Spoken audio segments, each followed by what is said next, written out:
Hey, Stephen Smith here, and I believe that I have a word from the Lord for you today. You know, God has blessed us with so many different opportunities in our lives, and He gives us these chances to share in other ministries. He gives us the opportunity to be able to share the gospel.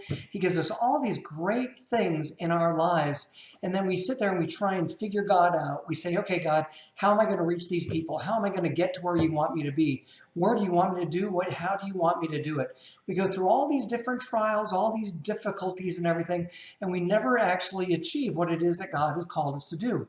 Well, I want to give you a different aspect on this by telling you a little bit of a story that we find in the Gospel of Mark. And that's how Jesus fed the 5,000. And you're probably saying to yourself, come on, Steve, really? I've heard this 1,000 times in Sunday school. I know that story pretty well.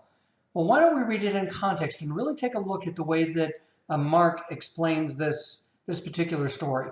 So we're going to start it in Mark 6:30 and go all the way to Mark 6:44. And in that, we're going to see quite a few things, and I want to point them out to you as they come up. So let's start out in Mark 6:30. The apostles returned to Jesus from their ministry tour and told him all that they had done and taught. So here they are. They come back all excited. They say, Jesus, guess what happened? We taught all these different things, and these are all the people that we touched. These are the way that it happened. It was really cool the way that you told us to go out without anything, and we went out with anything, and we got blessed and everything. And everybody, as far as the apostles go, are trying to get this back into Jesus and telling him all these great things that happened. Well, they were completely surrounded by all the people of the town, and they had made themselves such a great reputation, and Jesus had made himself such a great reputation that they couldn't even talk. And in fact, they couldn't even eat. Check this out. This is Mark 6:31. It says, Then Jesus said, let's go off by ourselves to a quiet place and rest a while. He said this because there were so many people coming and going that Jesus and his apostles didn't even have time to eat. That's pretty powerful if we look at it. They didn't even have time to eat.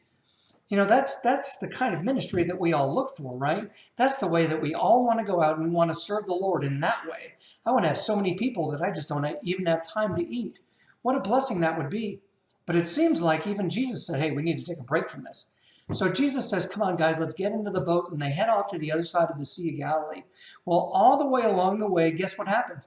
All the people ran along the shore saying, there's the boat, there's the boat, there's the boat. And they got to the other side before Jesus did and his disciples. And when they got out of the boat, there they were. Look at this. This is Mark 6:34. Jesus saw the huge crowds as he stepped from the boat, and he had compassion on them because they were like sheep without a shepherd. So he began teaching them many things. So Jesus starts a teaching lesson here. It's game on, right? He's teaching them all these other kinds of things. Remember, they just had a boat ride from the other side of the lake. They get all the way over there, and they see, hey, wait a second, there's all these people. We're still not going to have time to eat. What's going on with this? So then Jesus says, hey, after I've given the message, after everything is going on, I want you to feed them. And the disciples are looking around saying, with what? We forgot to bring anything. All we brought were 5 loaves of bread and 2 fish. This is Mark 6:37. But Jesus said, you feed them with what, they asked. We'd have to work for months to earn enough money to buy food for all these people. So we see that there's lots of things going on here. And again, they didn't even bring provision enough for themselves. In Mark 6:41, Jesus takes the 5 loaves of bread and the 2 fish. He looks up towards heaven and he blesses them. Then breaking the loaves into pieces, he's giving the bread to the disciples so they could distribute it to the people. He also divided the fish for everyone to share. So he passes all this out. The disciples still haven't eaten. They're still ministering to others. But yet what has happened here? They go to the other side of the Lake of Galilee for a little bit of time off, a little bit of rec time, whatever you want to call it. And all of a sudden, there's a ministry opportunity for them.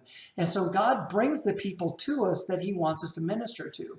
I want you to consider that next time that you think about this. And if you're thinking that you need provision, that you need all these other kinds of things, look at what happens at the end of this whole thing.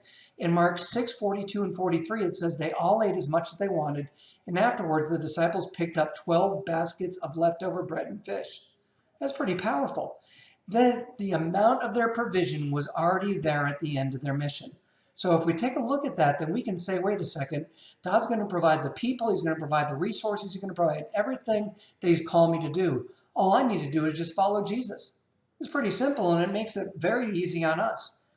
Paul tells the church in Rome this, in Romans 15:2 and 3. We should help others do what is right and build them up in the Lord.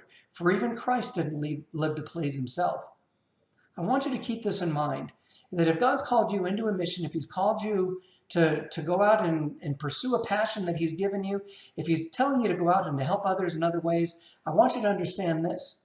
He's going to give you a task that is based on others. It's not based on yourself.